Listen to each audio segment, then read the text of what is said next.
Good afternoon and welcome, everyone. I'm Maureen Conway, a Vice President at the Aspen Institute and Executive Director of the Economic Opportunities Program. It's my pleasure to welcome you to today's conversation, Seizing the Moment on Workers' Rights, a toolkit for organizers and practitioners, an event we are co-hosting with our wonderful colleagues at Workshop, whose partnership we very much appreciate and are grateful for.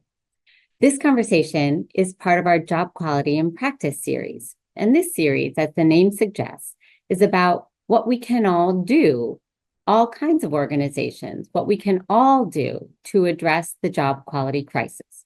Because simply put, work isn't working for millions of working people all across the United States. It's not working for the food workers who can't afford food. It's not working for the 27 million households, roughly, who rely on the earned income tax credit because work doesn't pay enough. It's not working for the millions of workers who are injured or made ill on the job every year. It's not working for healthcare workers who can't afford healthcare themselves. So hard work just isn't fulfilling the promise of a decent life. And it's going to take the efforts of many of us to address this and turn that around. So this series is about practical things that different organizations can do to address what is really our biggest economic opportunity challenge, fixing work. So before we start for today's conversation, let's do a very quick check of our technology for those joining via Zoom. All attendees are muted, but we love to get your questions. So please do use the Q&A button at the bottom of your screen to submit and upvote questions. We have lots of people in the audience who have expertise themselves, so please do share your perspective, ideas, examples, resources, experiences in the chat. Take a moment to respond to our feedback survey at the end. It'll open in your web browser, and we really very much value your feedback. Always trying to get better. We encourage you also to post about this conversation on whatever your preferred social media platform is. Our hashtag is Job Quality. If you have any technical issues, please contact us. You can get us at eop.program@aspeninstitute.org, or you can message in the chat. This event is being recorded, and we will email the event after today's session. It'll also be posted on our website. Closed captions are available. Please click the CC button at the bottom of your screen to activate them. And today's conversation is right after Labor Day. And this year for Labor Day, this conversation is just perfect because this year for Labor Day, I was also reflecting on the issue of regulations and workplace regulations and the many ways that workplace regulations have made work safer, more equitable, more fairly compensated, and more amenable to sort of just a stable life. Workplace regulations have really made a big difference for working people. But government regulations are often kind of much maligned in our discourse. They're often characterized as bad for business or bad for the economy, or there's something bad about them. But the truth is that they've really done a lot of good. Obviously, these laws were imperfect. They were uncontested. Some people were excluded. And these sort of debates and contestations go on today, with the rolling back of child labor laws in some states, the inability to raise the federal minimum wage for the past 15 years, or just two obvious examples of sort of the contentiousness around sort of workplace regulations. But in this contentious environment, one way progress has been made has been through executive action. And we've learned a lot about that from our colleagues at Workshop. So we're excited today to talk about that. I think for a lot of us, thinking through what does the executive branch do? How does that work? Is a little confusing. We have an amazing panel to unpack that and say what folks inside and outside government can do as we pursue an economy built on good jobs for all. And so what we're going to do, I'm going to introduce two amazing opening speakers to kind of set the stage for our conversation. And then we'll move into the panel for there. But first, let me introduce our first two speakers. Gail Haywood is a longtime domestic worker. Gail has worked for over 20 years as a professional nanny and house cleaner. She is a leader in the New York We Dream in Black chapter of the National Domestic Workers Alliance. and in 2022 was elected by NDWA's membership to serve on NDWA's National House Cleaners Council. So welcome, Gail. And following Gail, we'll have Jonathan Noose, Director of Family Economic Security and Program Lead for Expanding Equity at the W.K. Kellogg Foundation. He's a former Senior Policy Advisor on Domestic Policy Council and Senior Policy Advisor at the U.S. Department of Labor. So Jonathan, wonderful to welcome you today too. So, and with that, Gail, let me turn it over to you. Thank you so much, Maureen. Thank you so much, everyone, for giving me this opportunity to speak to you today. Just to talk a little bit about my experiences, before I had arrived in the U.S.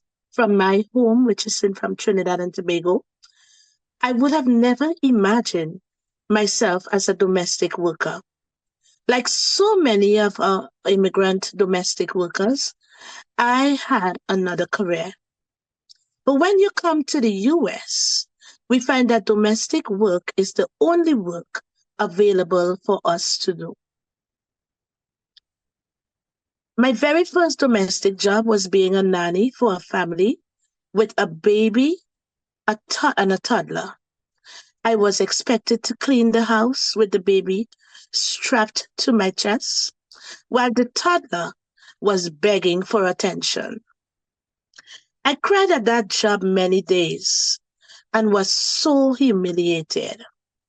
I lasted 3 weeks and then I told the family I quit.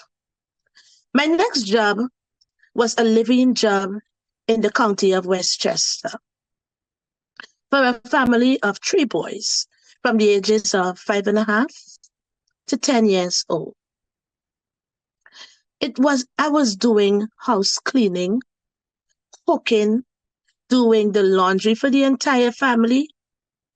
My room was in the basement, but I had really no time off. Even in the evenings, I was on call. After 5 years of doing that job, I was still making $375 a week. Now I realize that I was making less than minimum wage, even less than even $5 per hour. I wasn't paid for overtime or any additional benefits.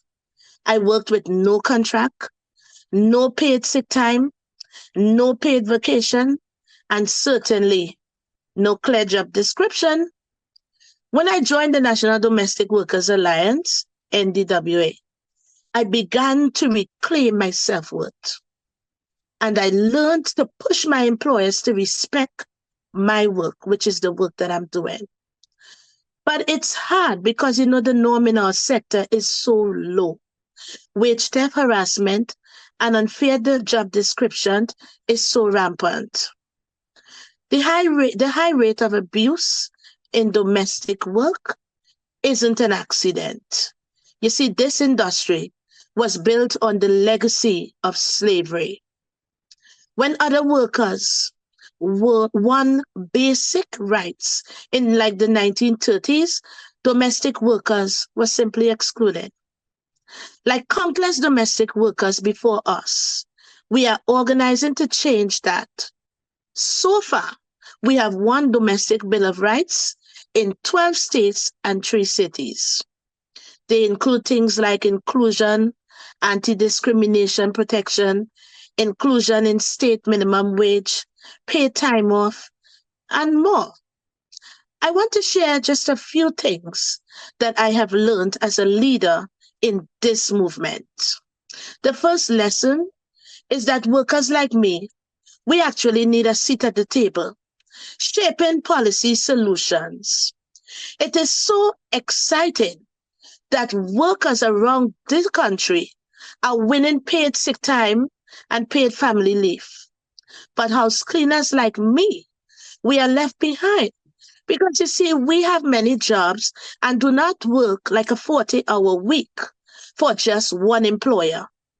I believe that when workers are involved, we can design and we can create policies that will work for us, not just some, but to work for all domestic workers.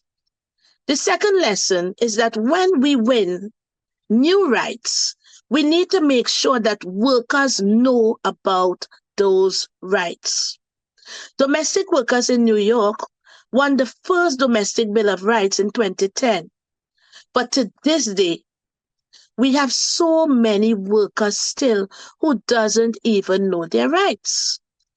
We need government to fund community organizations, to do campaigns like Know Your Rights outreach. And we need enforcement programs that can work in context of a workplace that is also someone's home.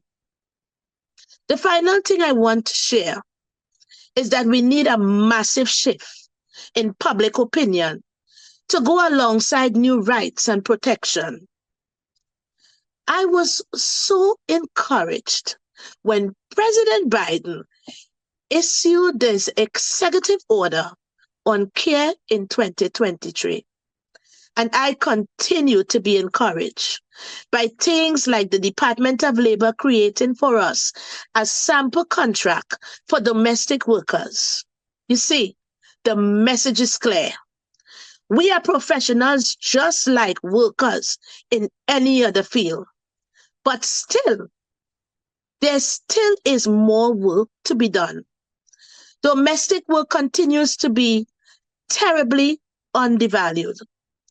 Our employers depend on us for essential labor we provide. In exchange, I want all domestic workers to be able to depend on our employers for basic things like respect and fair working conditions. Domestic workers make all other work possible. We are the backbone of this economy, and it's time for the whole country to value us in this way. Thank you so very much, and I would love to turn it over to Jonathan. Thanks so much, Gail, for sharing your story. And you're absolutely right. I mean, home care workers are the backbone of the economy. You're caring for us, and we need to care for you too, as a government and a society. So thanks for sharing. It's wonderful to be with you on this panel. I had the privilege of working in the policy office at the U.S. Department of Labor during President Obama's first term. And one of our main responsibilities was drafting and shepherding regulations that would better protect the pay and benefits, health and safety, rights and opportunities for U.S. workers in all industries and occupations throughout the economy. And one of the regulations I was most proud to work on was the home care rule, which raised the minimum wage and required overtime for millions of home care workers across the country, the workers who take care of our parents and grandparents and will probably be taking care of us someday. I have a couple of lasting memories from that time. First of all, the commitment of the career staff at DOL, who read and considered each and every comment on the proposed rule during the comment period. So your comments do matter. They are read and they are considered. And they spent hours discussing and deciding what to include in the final rule to ensure that every voice was heard and every perspective was incorporated. You know, government bureaucrats receive a lot of criticism in some circles, but it's unfair and inaccurate because they are doing extraordinary and unheralded work on behalf of American workers. I just want to note that. And also, I mean, one of my lasting memories is the advocacy of home care workers like Gail that were a part of this process, who pushed for this change and submitted their comments and shared their recommendations on how the rule could benefit the most workers. IGENPO and the National Domestic Workers Alliance, which Gail mentioned, NDWA, were vital in organizing home care workers across the country to advocate for this rule, and their voice and presence was instrumental in making it happen. This is who the rule was for: home care workers, many of whom are workers of color, and women and immigrants who deserve the same rights and protections as every other worker in this country. And these were the workers and you should look it up, you should Google it, who were standing behind President Obama when he announced the new regulation on December 15th, 2011. And I had the privilege and honor to meet many of them during this process. Now I work in philanthropy at the W.K. Kellogg Foundation, where I continue to support NDWA and home care workers as a grant maker, funding the implementation of the home care rule by supporting states in revising their Medicaid programs to account for the new federal overtime and travel time requirements. And to all the funders out there, we all should be supporting this type of advocacy, administrative advocacy, regulatory advocacy, because the rules that government agencies adopt have a significant impact on the lives of working families. Worker rights starts with worker voice, and philanthropy can help amplify the voices of workers throughout the rulemaking process.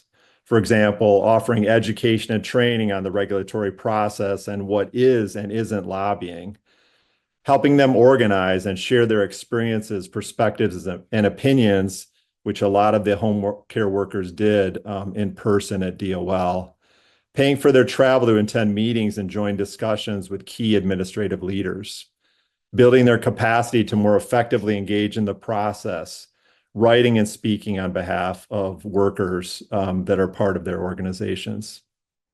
As Gail said, 100%, it is vital that workers have a seat at the table and a voice in these policy debates, and philanthropy can help make that happen. And the last point I want to make is this is about workers and not politics. I was at the Labor Department when they proposed a rule that would have limited the work that children can perform on family farms. The farming community was unified in strong opposition to that rule, and the Obama administration listened and ultimately withdrew it. So it is important that all workers, I want to emphasize that all workers have a say into the rules and regulations that affect their daily lives. That's what democracy is all about and what needs to be protected, especially in this moment. Thank you so much. Thank you, Jonathan. Thank you, Gail. I think those remarks set the stage perfectly for today's conversation. And so with that, let me quickly introduce our panel. We have an amazing panel. So joining us today, we have Cecilia Munoz, Senior Advisor, New America, former Director, Domestic Policy Council, David Weil, Professor, Heller School for Social Policy and Management, Brandeis University, and former Administrator, Wage and Hour Division at the U.S. Department of Labor, Hae-Young Yoon, I'm sorry, Hae-Young, Vice President, Policy and Advocacy, National Domestic Workers Alliance, former member, COVID-19 Equity Task Force, and Mary Beth Maxwell, Executive Director, Workshop, former Senior Advisor, Acting Administrator of Wage and Hour Division, and Acting Assistant Secretary for Policy at the U.S. Department of Labor. And it is my pleasure to welcome back to the Institute Eleanor Muller. Eleanor Muller is a reporter covering Congress for Politico's economic policy teams, a graduate of the University of Maryland's Philip Merrill School of Journalism and Department of Government and Politics. Eleanor first joined Politico as a digital producer and copy editor. Before that, she reported out of newsrooms across Washington, including CNN and USA Today. Eleanor's originally from the Seattle area. Matt made me put that in, where she got her start as a high school student reporting for the Kirkland Reporter. Eleanor, thank you so much for joining us today, and let me turn it over to you. Thank you so much for asking me to moderate what is, I think, an incredibly relevant panel. I've been covering labor since the beginning of the pandemic, and so from the get-go was immersed in, what advocates brought to the table in these conversations around organized labor and minimum wage and workplace protections, paid leave, childcare throughout the Build Back Better fight. And it's something that I think we're seeing become even more relevant now as we start having this conversation around what a Harris White House could look like, who could be appointed to either campaign's administration. And so it's a very important time to continue this conversation around, what folks can bring to the policy process. in our first round, I'd love if everyone could just introduce themselves and tell us a little bit about the experience that you're bringing to this conversation. MB, we can start with you. If you want to tell us a little bit about yourself, the Toolkit playbook, and what inspired that. Great. Thank you, Eleanor. And thanks very much to Maureen and Matt at Aspen and to everyone on this panel. Eleanor, I also have to say I loved the piece you did on paid leave 2 weeks ago. This is an issue near and dear to my heart that I've been working on for decades, and you nailed it in that piece. And to all the other speakers, Cecilia and David, who I served with in the Obama administration and learned so much from, continue to learn from. Every good thing I got to be part of was either with Cecilia and David or both of them.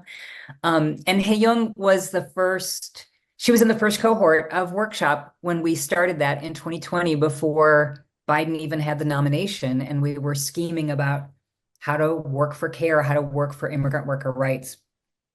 And Jonathan, who I got to work with as well at DOL on the home care role, and I'll talk about that a bit. But especially Gail. Gail, your story is so powerful, and your leadership, your expertise, your organization, and what you and your fellow members do, bringing that to the policy process is how we make good policy, is when people like you have a seat at the table. And you shown beautifully today in showing that exactly. That's one of the major points of Toolkit, is that workers' voices have to be front and center for us to get policy right.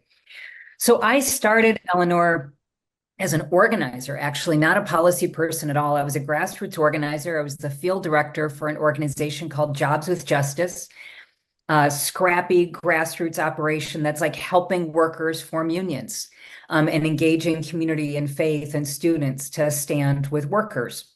And campaign after campaign after campaign realized the rules were rigged against workers that were trying to form unions. And so got recruited to help begin a policy operation to reform labor law. And that was really my introduction to policy, was that in addition to the really good campaign work, we actually needed to change the rules of the game to change the policy. And that's still true. We're still fighting for labor law reform, and that fight is manifest now in the PRO Act.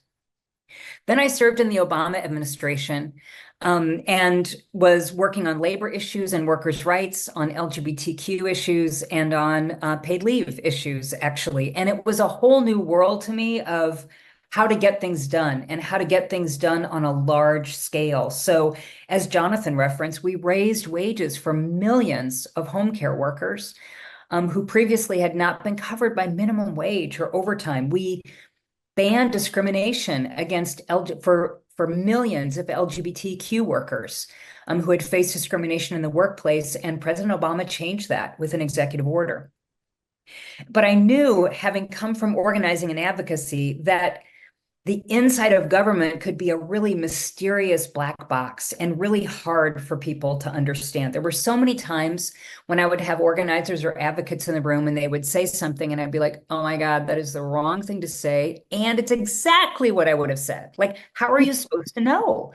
How are you supposed to know this? And so that's how it led to the creation and the writing of Toolkit, was doing scores and scores of one-on-ones with other folks like me who had been appointees to say what worked and what made a difference, and interviews as well with advocates on what did it feel like to you on your end and how did you make that happen. And then us organizing a series of learning sessions where we brought appointees and advocates together to debrief. Okay, we all worked on the home care rule. What did we learn? What worked? What could we have done different? And so in Toolkit, what we tried to do was distill basic lessons of engaging in executive action to unpack that black box and to make it easier to engage in those inside-outside strategies. And that's basically as well how Workshop got born. And all Workshop is really is a team of former appointees, Obama folks and Biden folks, that are really committed to helping advocates navigate executive action. So we really hope folks find it useful, and we're really eager to continue learning with all of you, because our focus is having the greatest impact we can for workers. Thanks, MB. I think you're exactly right that the government for so many people is a complete black box. And that's one of the reasons that I love what I do as a policy reporter, is the chance to connect the dots and show people that who you put in these jobs are making decisions that do directly affect you. Hey, Young, we'll go to you next. Can you please introduce yourself and your work with the National Domestic Workers Alliance? Thank you, Eleanor. I want to first begin and echo the deep appreciation for Maureen, Matt, the Aspen Institute, MB, and my co-panelists and Eleanor for this conversation. I'm really grateful for this conversation because it's something that we worked on for the last 2 years, and love to dig in with the folks who I actually call and saying, please give me an advice. What do you think about this? Or really, MB inviting NDWA and they're thinking about domestic workers into the workshop space to strategize and really workshop the ideas, which I'm thrilled to share later. But I'm the Vice President of Policy and Advocacy at the National Domestic Workers. We represent the interests of 2.2 million domestic workers, like Gail, nannies, house cleaners, and home care workers in private homes. And we really we work on all levels of government, at the local level, state level, at the national level, to really transform all care jobs into good jobs, to bring dignity, respect, and strong voice and power. And it's really honored to really claim Gail as one of our members. So thrilled for her to open us up and really set the mood, and excited to dig in. I think what Gail alluded to about how we were able to win the historic care executive order and some of the parts of that, where we really brought the workers' voice to Department of Labor, and how that came together. So excited to share that and learn from others as well. Awesome. Cecilia, we'll go to you next. You are not only a longtime advocate at La Raza, which is now Unidos US, but you are a MacArthur genius. What did you learn as an advocate who joined the White House? And what was it like working within the National Domestic Policy Council? Thank you so much, Eleanor, and I'll just echo everybody's thanks to our fellow panelists and to the Aspen Institute and to Workshop, to Jonathan and Gail. The two pieces of experience that I had that are most relevant to the conversation we're having today, one was at what was then called the National Council of La Raza, where I led the policy operation, and the other was leading the Domestic Policy Council in the Obama White House. It turns out in both of those places, I worked with Jonathan Hughes, who we heard from earlier today. So that's the through line to doing great work, is clearly you have to work with Jonathan. I went from being an advocate on a range of domestic policy issues that were focused particularly on my community, the U.S. Latina community, to working in government. And I ended up leading the White House Domestic Policy Council, which is really a position that is designed to support the president in making decisions, in working with all of the federal agencies. And some of my proudest moments were working on labor policy and making sure that that we were as well informed as possible, both by what the data shows, but also by what workers themselves have to say. And then making sure that the president had the information that he needed in order to make good decisions, and resolving any snags and disputes and struggles over the substance along the way. And as you might imagine, disputes and struggles about the substance are things that happen every day working in government. And I had never worked in government before I ended up in the Obama White House. It was 20 years at NCLR, now Unidos, as you point out.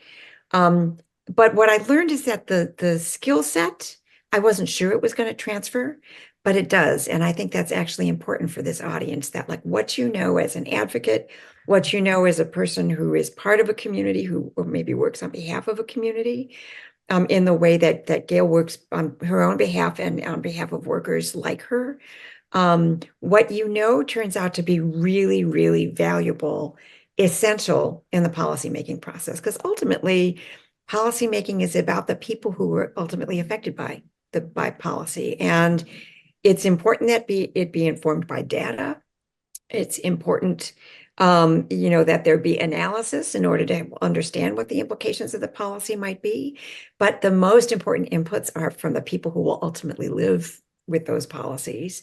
And if you're doing your job well as a policymaker, you are listening at least as much as you are analyzing and talking. And so what I learned is that the skill set that I use trying to get government to do stuff that I understood would benefit my community is the same skill set you use inside government to make sure that you're making good decisions and that other decision makers are as informed as possible by what matters the most. David, you also have some experience working from within government. You are not only a business professor and the author of The Fissured Workplace, but the head of the Labor Department's Wage and Hour division. So can you tell us a little bit about how you got to that role and what exactly your agency is responsible for? Sure. Thanks, Eleanor. And one more shout out to Maureen and Aspen for this forum and all the great work that Aspen does in this space, and to MB in a role leading workshop for putting this and Toolkit together. So I'm now in the social policy, public policy space in at the Heller School at Brandeis, also at the Kennedy School. But you're right, I spent almost 20 years as a business school professor, which might seem an odd place for someone who does labor policy to start. But in fact, it was a great fit, because the whole way I've always thought about what determines work, or how do we affect workers' lives, is we have to understand the context that shapes work, which is often the decision businesses make. And unfortunately, some of the decisions that end up hurting workers, whether those who are covered by our law or those workers who have been historically left out, like Gail so eloquently described with domestic workers. So I had studied both the conditions that lead to often non-compliance or problems, low wages of workers in much of my academic life, and looked very closely at how government can improve those conditions and affect the behavior of businesses to move them to greater compliance. And I guess it was that work and advisory work I had done with the government over the years that gave me the honor to be nominated by President Obama and ultimately confirmed by the Senate to be the first wage and hour division administrator in 10 years that had been confirmed by Congress.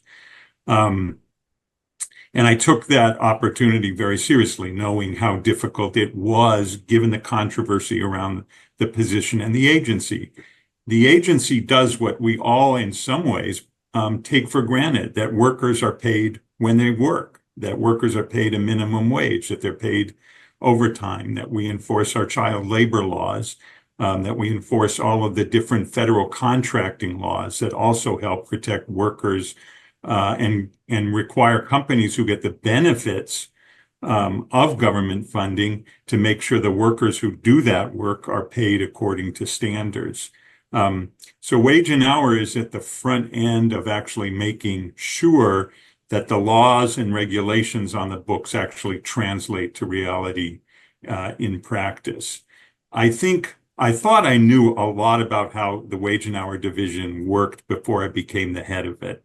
And I could tell you it was an enormous education and honor to lead that agency and learn, going back to something Jonathan said, from the incredible career staff that do the day-to-day work at the local, regional, and national level, to learn from colleagues in the Labor Department, like my good friend MB, and at the White House, like Cecilia, both of whom served with me. My boss at the time, all of our boss, was Tom Perez, and of course, Barack Obama.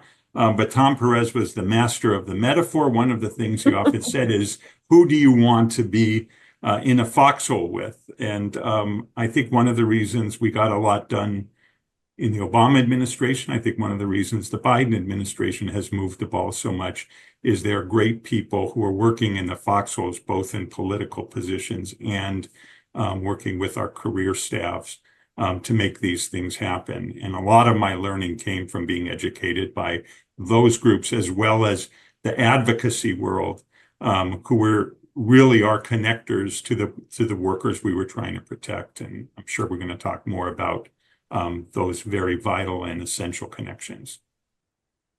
Thanks, David. We're going to dive a little bit deeper into some of the practical applications of all of the things that we're talking about, including, building relationships and leading with worker stories. And so, Hey Young, if we could start with you, there's been obviously a number of victories for the broader care agenda since the beginning of the pandemic, but there's also been a few losses. And so I'm wondering if you could talk to us about one of the wins, which was the April 2023 executive order on care that, we've already touched on earlier today. I'm wondering if you could tell us more about the NWA's role in not only developing it, but getting it signed. Thank you. So just what the care executive order that Eleanor talked about was signed by President Biden in the Rose Garden in front of workers, people, families, caregivers, family caregivers, people with disabilities, and the broader care movement. I'll come back to that moment, but the care executive order directs nearly every cabinet level agency to expand access to affordable, high quality care and provide increased support to care workers and family caregivers. So I think we made this pivot into engaging and working with the White House to do something meaningful on care when we didn't win the legislative change that we were pushing for. I think Eleanor talked about the Build Back Better days. And I think we all know that the legislative change is, it's more long term. It has all the teeth that we need. And I think for the care movement, the legislative vehicle is the best way because it is about infusing the much needed federal funding into critical programs like for home care, for childcare workers, and pay leave. So when we didn't win, when we didn't get care into the finish line, into the Build Back Better package, we quickly pivoted to administrative action and engaging what the White House can do. How can we work with them? How do we leverage their bully pulpit to deliver something meaningful, but also create conditions for them to act positively on and demonstrate their support on care and care workers. So the executive order as a historic comprehensive order has a range of actions. Some has real teeth, like a rule change to raise the wages for direct care workers, improve the working conditions of nursing home workers through establishing standards in nursing homes, which were finalized, and the final rules were published in April of this year. So we're now pivoting into implementation. So these are rule changes, as Jonathan talked about, and MB talked about the home care companionship rule, has real teeth that creates opportunities to raise and improve the wages and working conditions of care workers. And it also has policies that has less teeth, like guidance, but it's also important. And I'm going to talk later about both the process and what's in the sample employment agreement that Gail alluded to. But this historic executive was signed in front of workers, and we, the care movement, specifically engaged the White House to do something to demonstrate their support for care. And what we coupled with our engagement and advocacy for executive order was to ask the White House to declare April as a Care Worker Recognition Month. And we were really laser focused and really pushing for executive order, but also proclamation, because we wanted to create an opportunity for both the White House, as I said, to demonstrate their support, but it was also an important moment for us to really demonstrate the power of workers and the care movement, right? And so what was really amazing was that it all happened together in now 2 years ago, in April of 2023, we had an inaugural Care Workers Can't Wait Summit where we brought care workers to DC across the care spectrum, from childcare to aging and disability care. So we had a summit and engaged both the agency leadership as well as principals in the White House. But we also brought a group of care workers like Gail, Gail, I'm not sure if you were actually with us in the Rose Garden. And then we had incredible room, and I think MB, you were there too, of where we witnessed President Biden signing this executive order in front of the people who actually will directly be impacted. So I think, and then really declaring that month as a month to recognize care workers.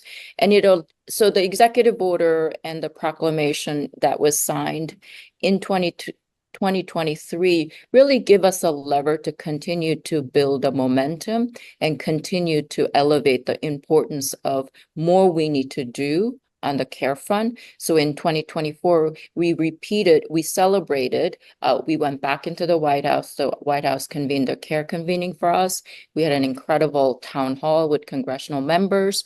So I think the executive order there's important rules, but it also is such an important lever for us to really bring workers and their voices front and center, and for us to really drive a narrative about how important these issues are.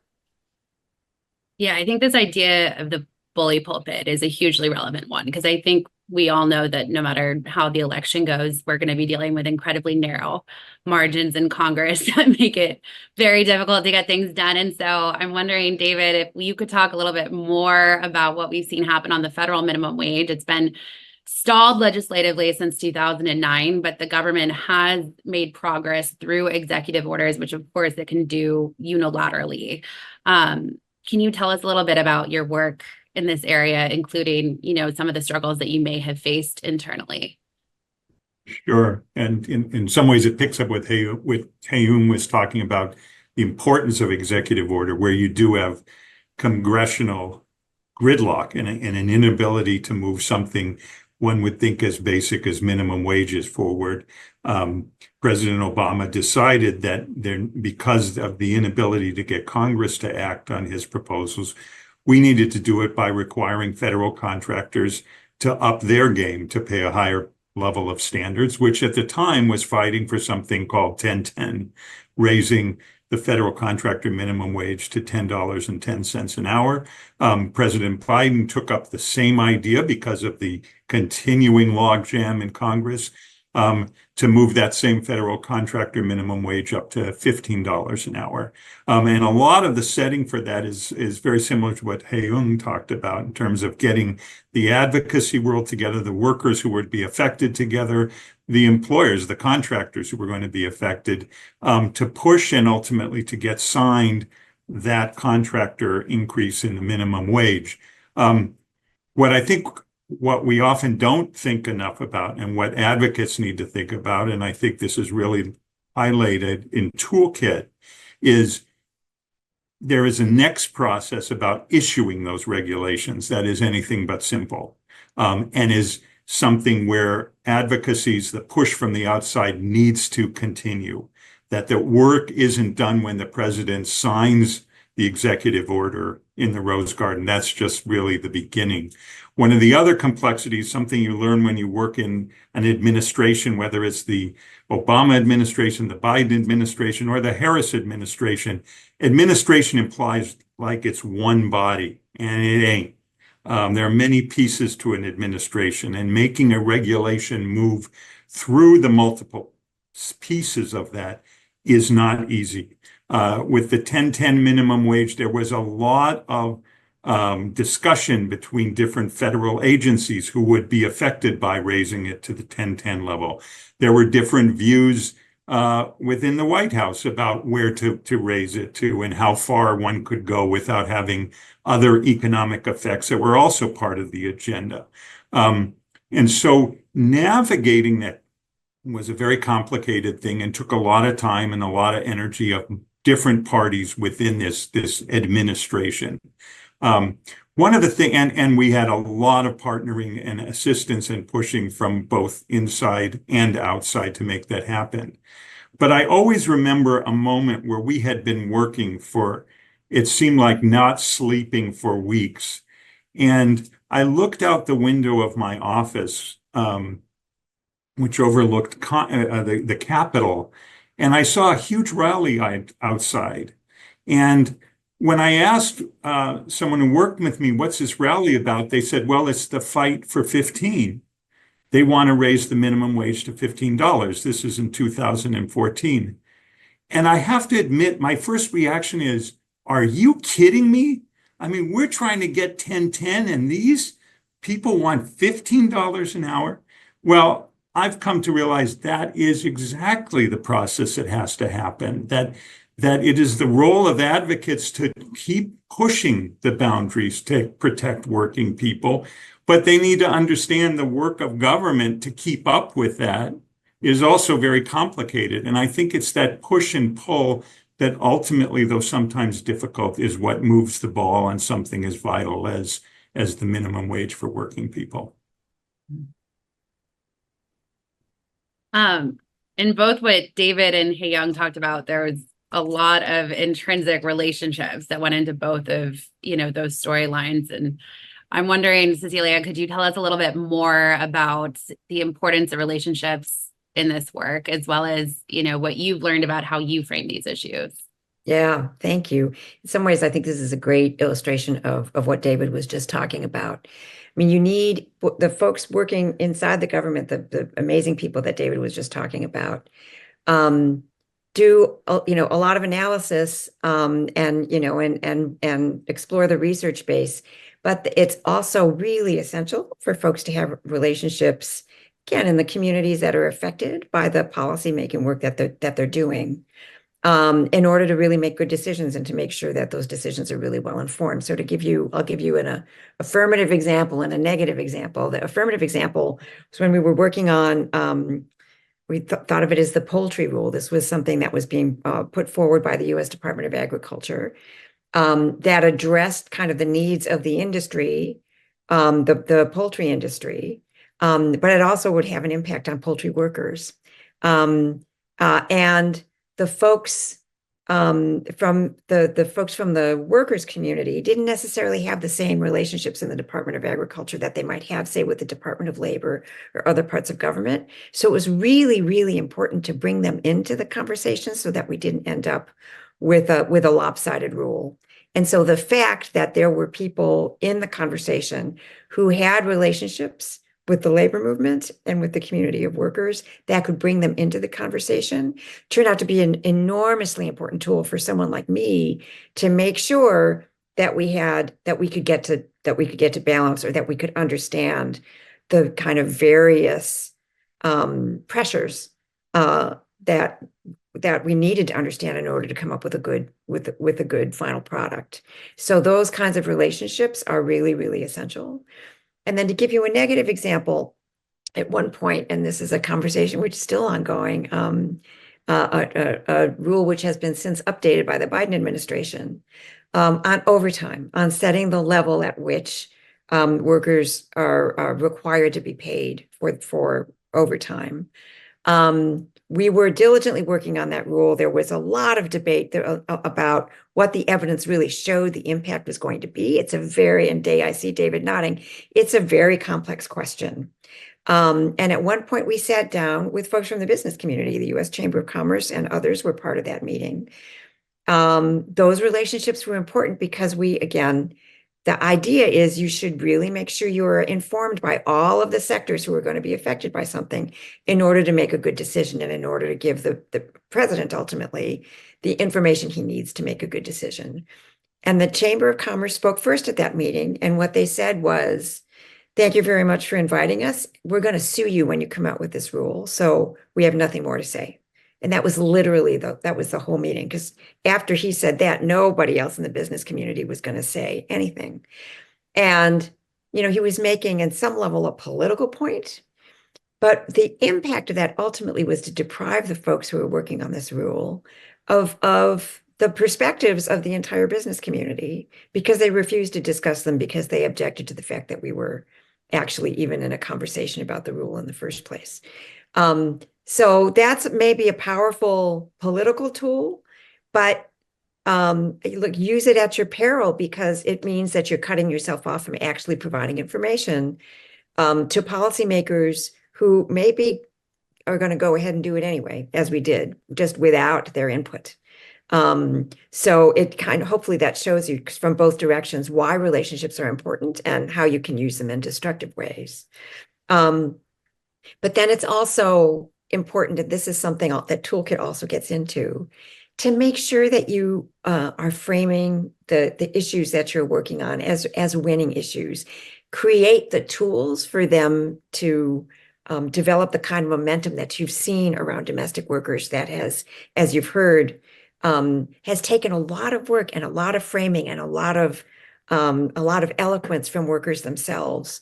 I'll give you an example from, again, another rulemaking that is still in dispute, still under discussion.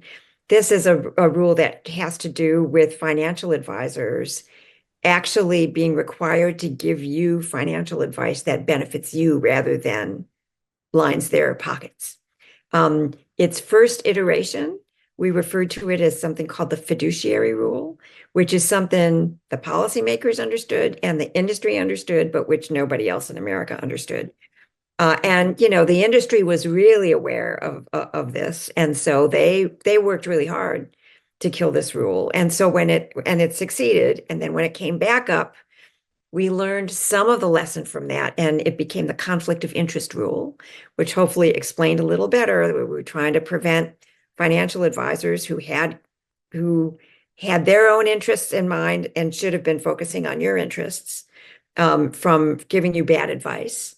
It is now the retirement security rule. So the new name does an even better job of explaining what this is. But we went from something that was kind of the ultimate nerdy technical policy issue that has huge implications. It affects billions of dollars in the pockets of regular folks. But it was something only understood by industry, and it has since then become an issue where there's a constituency. There are regular people who are focused on it because they understand it's a pocketbook issue for them. It has champions now, like Senator Elizabeth Warren. So it's not enough, much as I'm a policy nerd and, I love to dig into the substance. The substance is not enough. Understanding how impactful something is not enough. You have to lay the groundwork to make sure that the thing that you understand is impactful is understood broadly and has a constituency, somebody fighting for it. And the words you can say to make it help people understand what the impact of that is. And I think a big part of those words is giving people something they can grab onto when it comes to personal experiences. The anecdote that's going to make a lawmaker or an agency official be like, okay, this really is a problem and we should do something about it. And so I'm wondering, MB, talk to us a little bit about the first lesson in Toolkit that discusses just this, how to lead with worker stories. Great. It's one of my favorite stories to tell about advocates who did it just perfectly, just really did it right. And it was the first meeting that I organized for IGNPU and the National Domestic Workers Alliance at the Department of Labor. They first led the meeting with workers like Gail telling their stories. And so a lot of policy people, as Cecilia said, who love their policy work, and we want them to be really good at their policy work. So we're not dissing policy nerds here. We love policy nerds. But the fact that these workers began the meeting with talking about what it's like to be a domestic worker, what it's like to try to stand up for your rights, as Gail was speaking about, when it's in someone else's home and there's no one else, right, who's helping you navigate that, where you might not even feel like you have the right to take a meal break, even if the law says that you could. And so it just set the tone for the entire meeting of like, this is what this is really about. This matters. Everyone perked up and really paid attention. Secondly, they brought experts on the Fair Labor Standards Act. They had an amazing team of a professor, Munira Ahmed, and students from the Yale Law Clinic who had very carefully researched what the FLSA said, what the regulations said, what the sub-regulatory language said.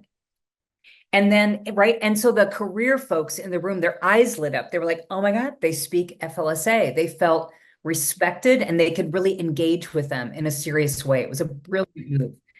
The third was that they made really informed, specific asks. They had this PowerPoint where they said, you could change this sub-regulatory language, and this is what we would like you to do, right, to protect us. And they even were so sophisticated as to say, but if you can't do that, you could do this. So they were also very concretely giving options and conveying, right, with respect. We want you to solve the problem. We're not saying there's only one way to do it. And then finally, number 4, they ended with thank yous and relationship building, and thank yous and relationship building that existed beyond that meeting. So it was truly several years later when we're working on the home care rule, which was one of the biggest workers' rights victories in the administration, I mean, impacting millions of workers. And we detail that story more in Toolkit. We could not have done it without the partnership with NDWA and SEIU and NELP and the folks who worked on it.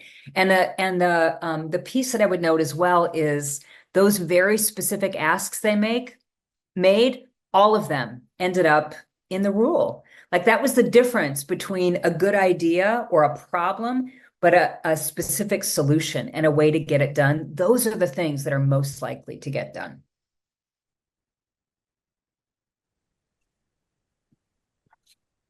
We're going to go straight to our lightning round as we're running a little bit long. And so in this round, I'd love if all of our panelists could share something that we have not discussed yet, which obviously is a massive category. We're just scratching the surface of this very important topic, but this can be anything from, a final takeaway or a lesson learned, or, some thoughts on where the conversation around the changing workplace should go from here. And David, we'll go ahead and we'll start with you if that's okay. Sure. Well, there's so much we could put in that bucket, those buckets, but let me talk about one we haven't talked about, and that's enforcement. Laws and regulations are only as good as whether or not they are enforced on the ground, and whether that enforcement is ultimately effective, whether it, in my view, changes behavior. It's about recovering for workers what they are entitled to under the law, but it's also making sure that the behaviors change so that you're not on a hamster wheel. And once again, as Toolkit lays this out beautifully, but I think what we learned a lot in the Obama administration, and I think the Biden administration is doing this to great effect right now in the child labor space, is the application of enforcement tools, using the tools the government is given under the laws and have been used for a long time, is absolutely essential. We learned in the Obama administration about the importance of using a right that, or a part of the statute that goes back to 1938, something called the hot goods statute, that allows the wage and hour division to stop goods that have been made in violation of either the minimum wage, overtime, or child labor. And that, again, is a very difficult thing to do that requires information, often the kinds of information one can get from advocates, unions, and business to use that law to effect. Right now, the Biden administration has put in place a combination of the use of temporary restraining orders because of the brilliant leadership of Seema Nanda at the solicitor's office, and Jessica Lumen at the Wage and Hour Division, have used temporary restraining orders, the use of hot goods, very responsible use of hot goods, and things like consent agreements to move the ball on enforcement and really change the game in terms of what has now trying to curb what has led to really the proliferation of child labor in industries we haven't seen for a long time.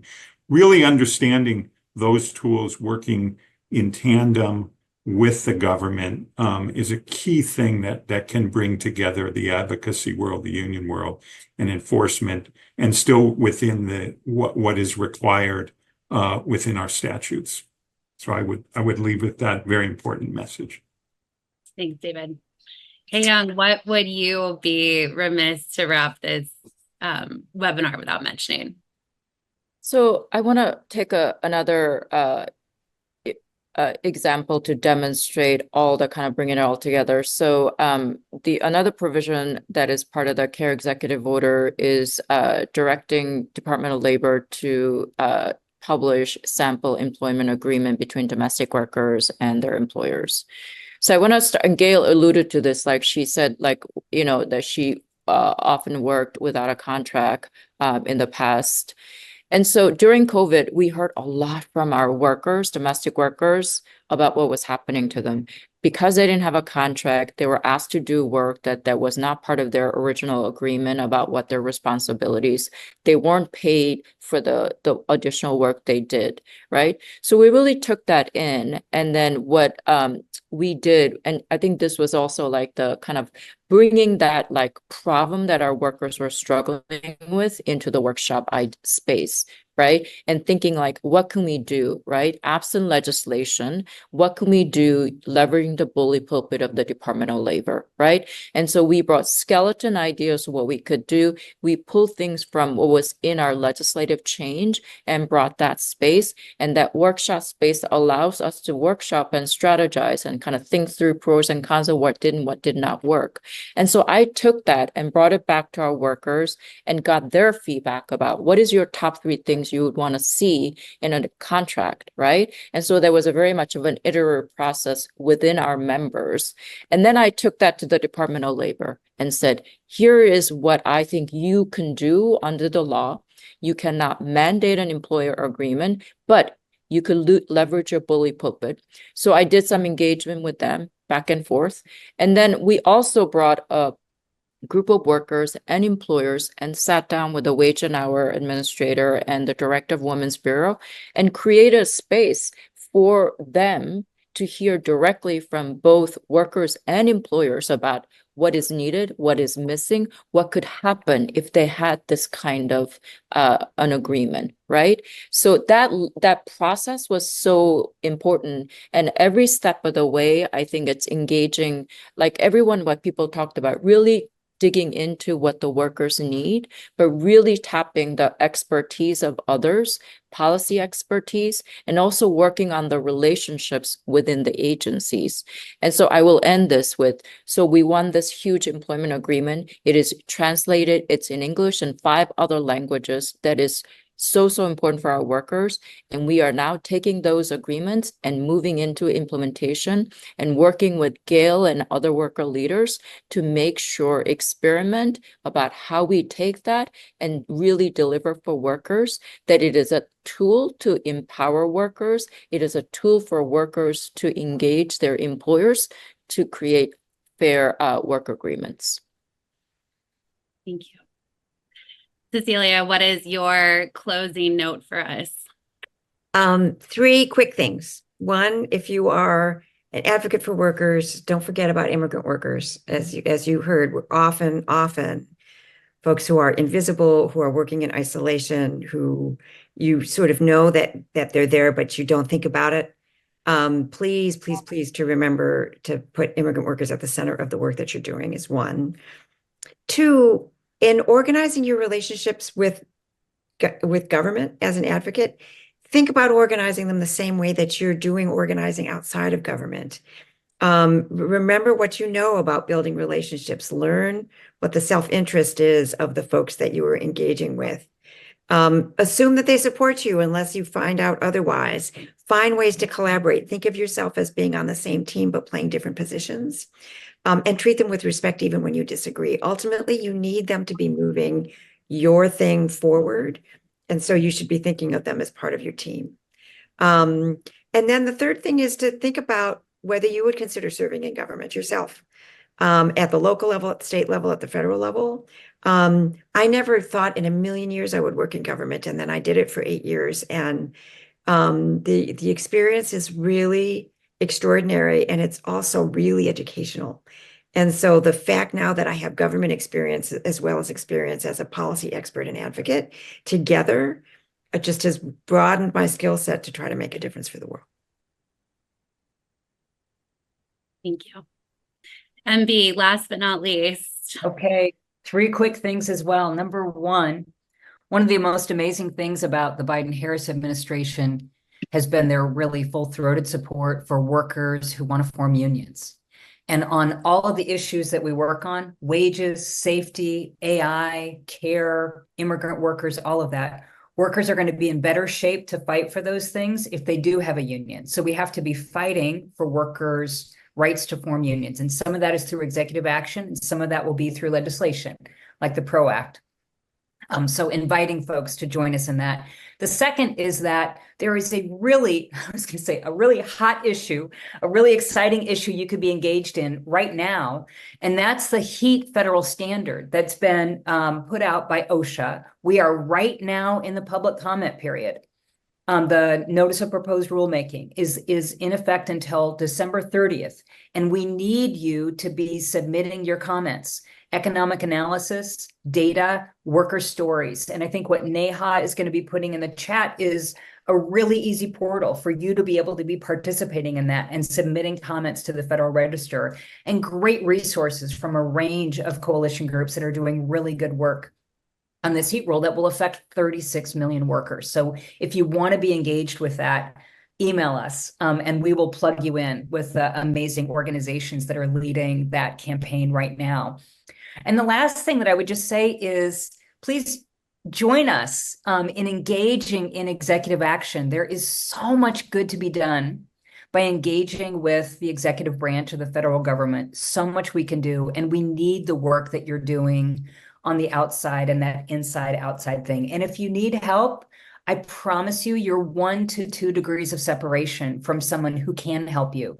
So if you've got an idea that needs attention, an issue that you want to be engaged on, and just even want to know how to get started or how to push the ball forward if you feel like it's been stalled, please do reach out to us at Workshop. Let us know. We're really excited about the work that you all are doing and excited to work together. Thanks. Thanks, MB. All right, we got about 10 minutes for audience questions. We've already gotten some excellent prompts for our panel. The first is, how does this panel think about the sustainability of executive action and how we secure enduring protections? And MB, you touched on this a little bit when you mentioned the PRO Act. Of course, executive action is great because it's unilateral, but it also can be, for the same reason, less permanent. And I'll open that up to whoever wants to tackle it first.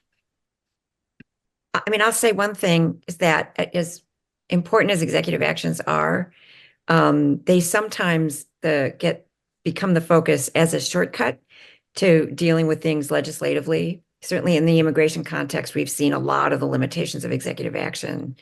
And so as important as it is, if you're an advocate, don't give up on a legislative strategy. As annoying as Congress is, and as unproductive, very, very frequently, that's the way to get to permanent change. So see it as a part of the continuum of strategies, but don't knock legislation off of your list because Congress is frustrating.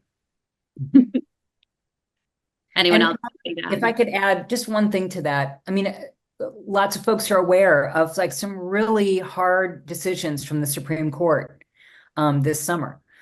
Chevron, Loper Bright, and others that are limiting the role of executive action.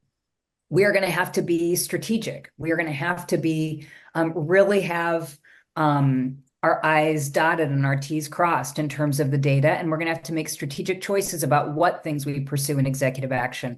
But there's been some fear that this means that the work of executive action is over. And I want to say that is not true, right? We are not raising a white flag at all on the important role that executive action needs to play in protecting workers, in ensuring clean water, in protecting consumers.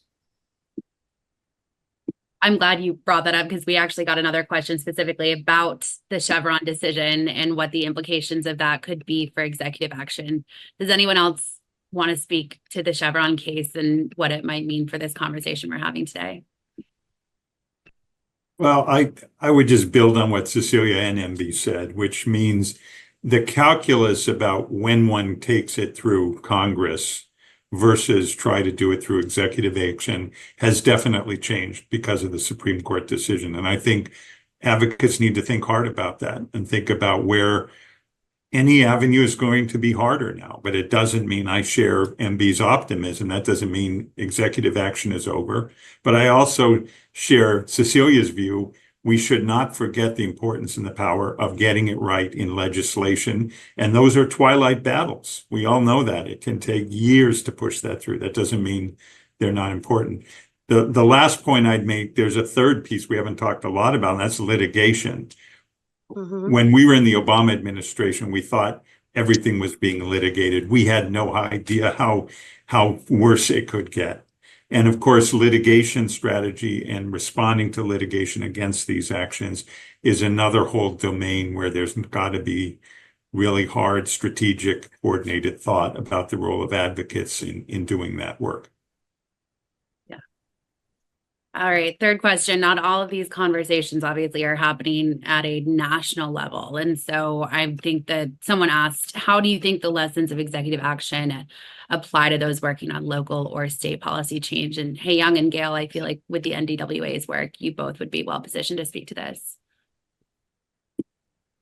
Gail, do you want to go or should I go? You can go. Okay. You should add anything I missed. So I think the sample employer agreement is a really good example. It's something that it is an action we want at the national level. But as I was saying before, that, you know, the House Cleaner Council that Gail is part of and other are across the organization, the experimentation is happening at the local and state level, right? And we are so I think depending on the outcome of those experimentation, which is really happening at the individual home level about like, you know, providing the training that workers need for them to go to their employer saying, look, let's get into an agreement and here's a sample agreement we could use, right? So if we can aggregate and really figure out what the best practice is, we want to make those pushes through legislative change at the local and state level. So I think there's a relationship between what we win at the federal level to win something more with teeth at the local and state level. And then obviously the goal is to feed that into the national level, knowing that that process could be long played out. Gail, anything to add about lessons learned at the local level? Just to echo a little bit of what Young said, and also just to add a little bit, I think that one of the things that we also want to do, because we know that domestic work, as I said before, is the work that make all other work possible. We want to make sure that when we go out, we want to do have executive orders that will actually echo what we're saying so that the message will be clear to our employers that our work is real work and it needs to be treated as real work. We need to bring some kind of humanization to the work so that they know that we are not like robots. We do get tired, and, you know, to just work with us and help us to have the fair conditions that we so desire. And thank you so much. Thank you, Gail. This next question, I think, is a good tie into everything that we've talked about so far today, which is, where do you feel like there is particular momentum for the next administration when it comes to workers' rights? And, you know, maybe we could start with Jonathan, David, Cecilia, you know, those who have actually worked within an administration to help bring about some of these things. Well, I would say Cecilia and David should probably go first. They're more engaged with the administration right now than I am. So I'll turn it over to them. Thank you. You know, I actually think care and caregiving is we've been working for a long time, over many years, to create a moment. And I think that moment is coming and is arriving, in the sense that as a senator, these were the issues that then Senator Harris worked on and sort of staked a claim on. We know that it's a matter of focus for her. And so, you know, depending on the outcome of the election, I think that that we may see a moment where a lot more is possible than it has been in this particular space. And I'm very excited about that. Yes.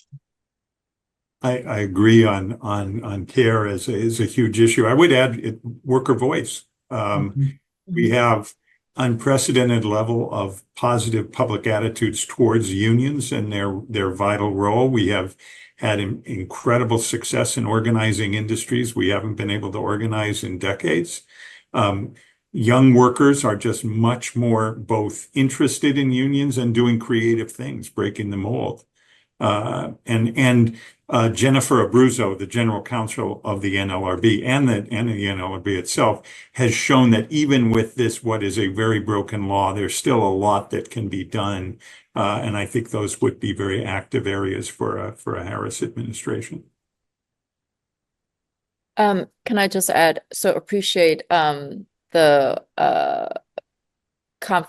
reinforcement of care being a key issue. So, and I think just good to kind of come back to what Cecilia, you were saying is like, don't forget the legislative process, is that I think that we are gearing up as a care movement to really kind of move in both vehicles, right?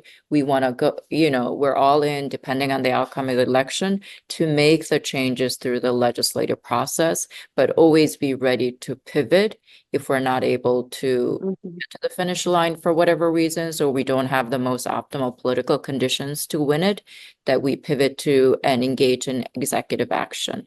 So I think that's the way we've been thinking about it for the next, starting next year. I think that it's an excellent note to end on. Thank you so much to all of our speakers. It's been a wonderful conversation that it's been a privilege to get to moderate, and I'll pass it back now to Maureen to close us out. Great. Well, thank you all so much. This has been a fantastic conversation. I've been taking notes. I'm like, oh no, I'm up, right? So really, thank you so much to MB, to Gail, to Jonathan, Cecilia, Hayoung, and David. This has just been really, really amazing. We really appreciate you spending time with us today. Thank you to the audience for great questions and comments. A reminder to please do check out the toolkit discussed today, as well as other resources on our newly renewed and updated and relaunched Job Quality Center of Excellence. You can find it at jobqualitycenter.org, so check it out. Also, please stay tuned for our next event on October 10th at 2 Eastern. That event is A Hidden Workforce, Prison Labor, Human Rights, and the Legacy of Slavery. That event will be the first in a two-part series in which we're going to be talking about prison labor. We're calling that Work Behind and Beyond the Bars, Improving Job Quality During and After Incarceration, in which we're going to really be examining the working conditions of people who are currently incarcerated and the challenges and opportunities that they encounter in the labor market once they were released. So please join us for that discussion. I do want to note it's election season. People have referenced that. I do want to note that the Aspen Institute is a nonpartisan organization. We are not offering a platform to any particular candidates of either side. So I do just want to be clear about that. We are not endorsing anybody for any upcoming election. Okay. And I also do want to thank our team at the Economic Opportunities Program, my amazing colleagues, Matt Helmer, Tony Mastria, Nora Heffernan, and Francis Almodovar. Couldn't do it without them. They're amazing. And I also want to thank our colleagues at Architects for all their help in making the webinar look nice and run smoothly. Really appreciate their work and look forward to seeing all of you at our next webinar. Thanks so much again for joining us today.